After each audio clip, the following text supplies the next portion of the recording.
There's no feeling more intense than starting over. If you deleted your homework the day before it was due, as I have, or if you left your wallet at home and you have to go back after spending an hour in the commute.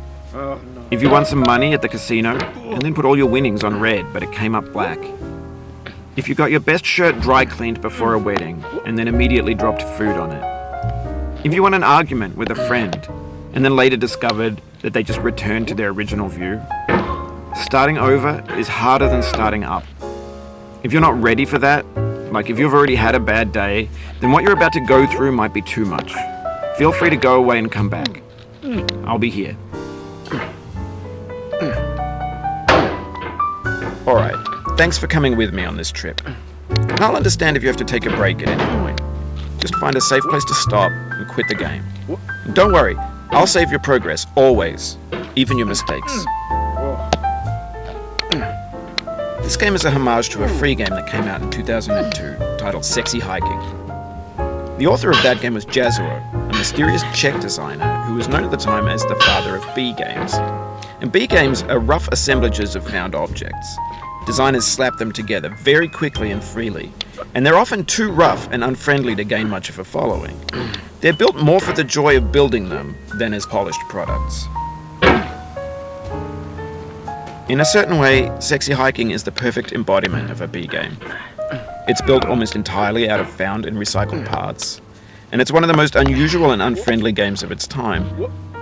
In it, your task is simply to drag yourself up a mountain with a hammer. And that act of climbing, in the digital world or in real life, has certain essential properties that give the game its flavor. No amount of forward progress is guaranteed. Some cliffs are too sheer or too slippery. And the player is constantly, unremittingly in danger of falling and losing everything.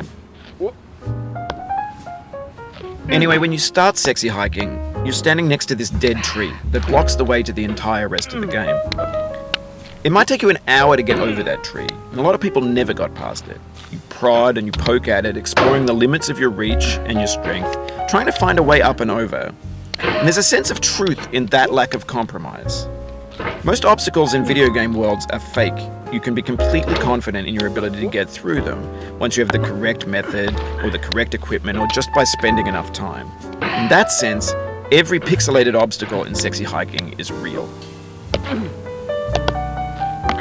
The obstacles in Sexy Hiking are unyielding, and that makes the game uniquely frustrating.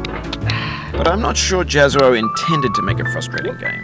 The frustration is just essential to the act of climbing, and it's authentic to the process of building a game about climbing. A funny thing happened to me as I was building this mountain.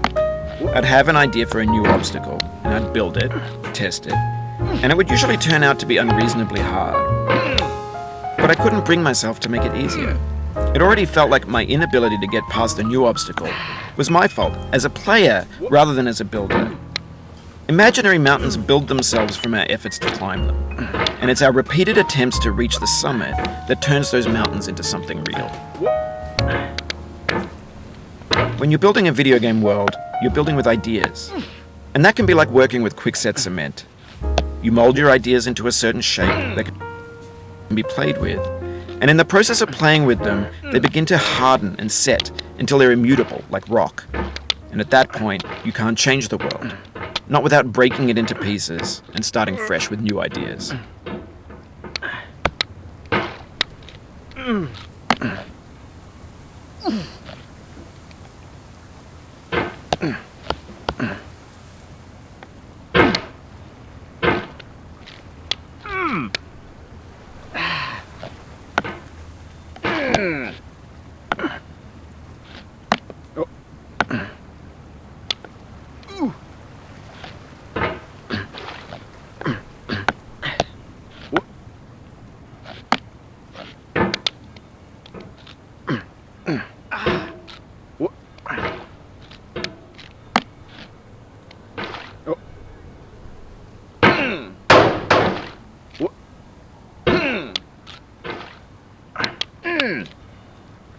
Oh, you just lost a lot.